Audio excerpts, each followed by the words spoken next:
Hello everyone, welcome to Brain Box. I am Ujjwal and hope you all are fit and fine.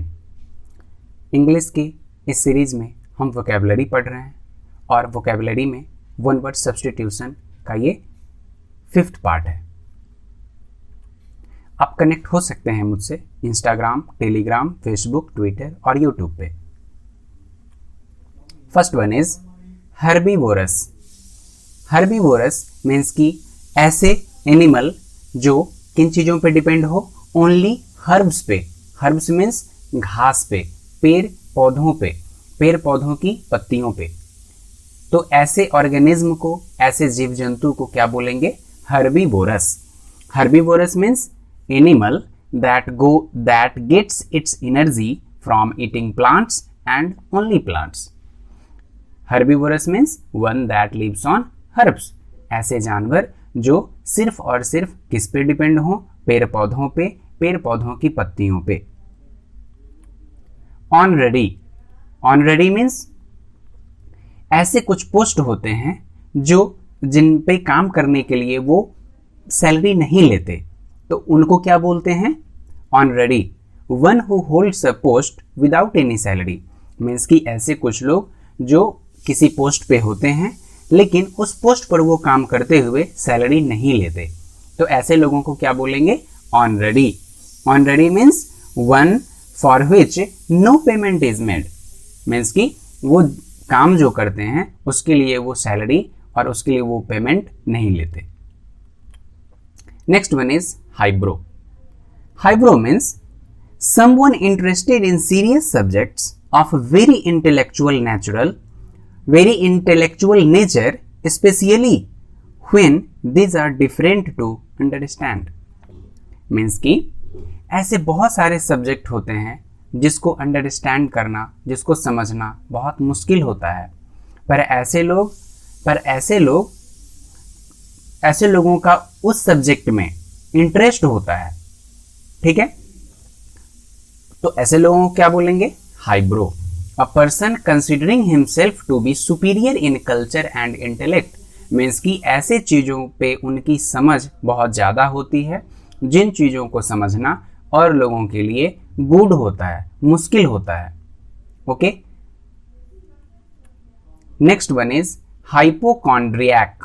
Hypochondriac means कुछ ऐसे भी लोग होते हैं जो बेवजह अपने हेल्थ के लिए परेशान रहते हैं.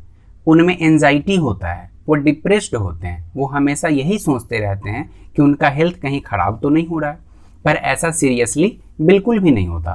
One who is over anxious about his health means unnecessary anxiety about and attention to your health. वो बिना किसी वजह का होता है, अननेसेसरी होता है कि ऐसे लोग जो बेवजह परेशान रहते हैं कि मेरा हेल्थ कहीं खराब तो नहीं, पर ऐसा रियलिटी में होता नहीं है. Next one is iconoclast. Iconoclast इसका एक एग्जाम्पल इससे पहले भी हमने दिया है. इससे पहले भी एक वर्ड था वन वर्ड सब्स्टिट्यूशन में ही. आप जब उसे पढ़ेंगे तो उस वर्ड को आइकोनोक्लास्ट से ज़रूर कनेक्ट कर पाएंगे, और अगर आपने कनेक्ट किया है तो आप मुझे कमेंट जरूर करें. One who is breaker of image and traditions. हमारे सोसाइटी में बहुत सारी ऐसी प्रथाएं हैं जो चलता आ रहा है, लेकिन कुछ लोग ऐसा क्या समझते हैं, कुछ लोग ये चाहते हैं कि वो टूटे, वो प्रथा टूटे. ठीक है, आप इसे ऐसे भी डिफाइन कर सकते हैं. Someone often criticise believes and things that are generally accepted by society.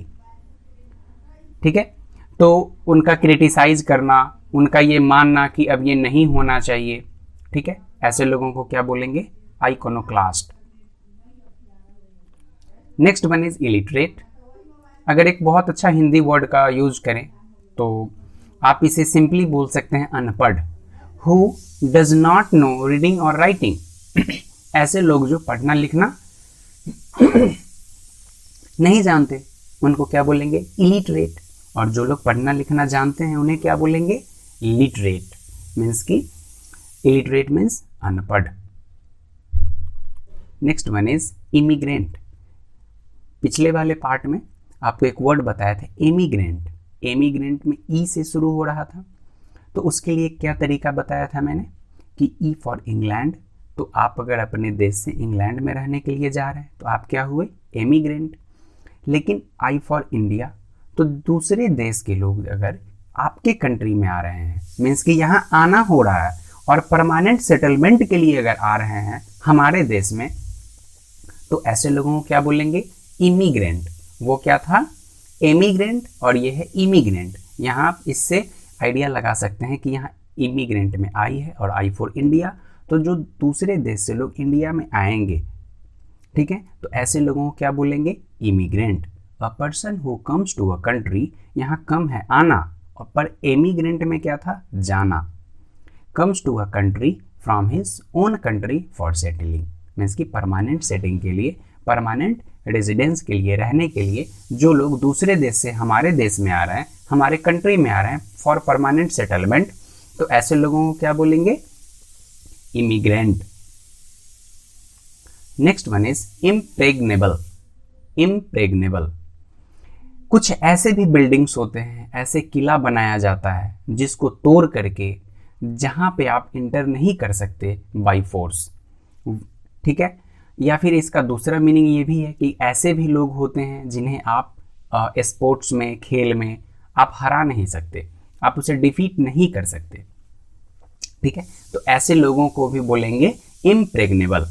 Generally impregnable word का यूज करते हैं हम लोग किसी घर के लिए, किसी फोर्ट के लिए, किसी ऐसे जगह के लिए, ठीक है।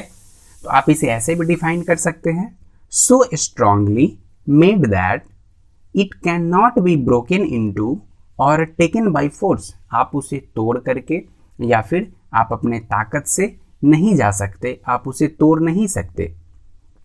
और दूसरा सेंस ये है, powerful and impossible to beat, कोई इतना पावरफुल है कि उसे बीट करना, उसे हराना इम्पॉसिबल सा है लगभग, ठीक है, तो उसे क्या बोलेंगे, impregnable.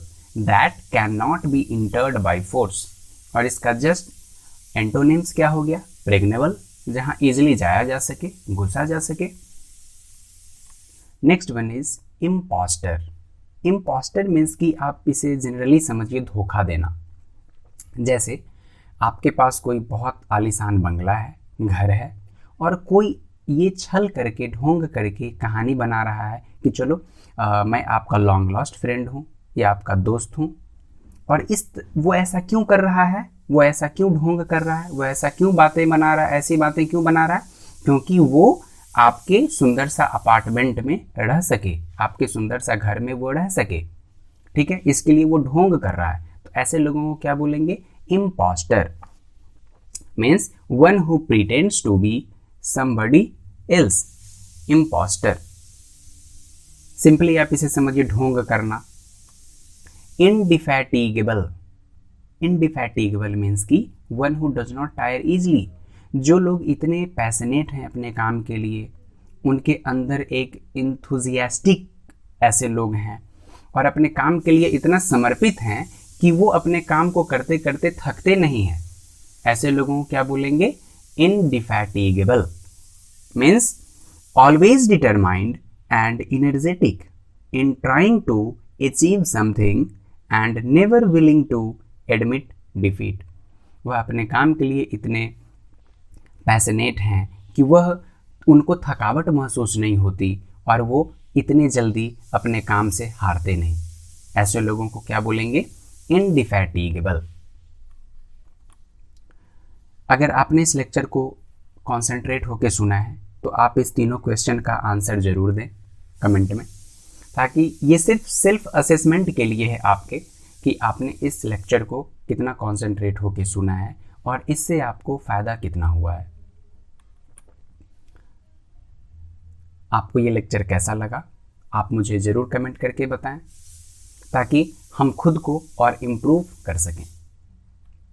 That's all, thank you and God bless you all.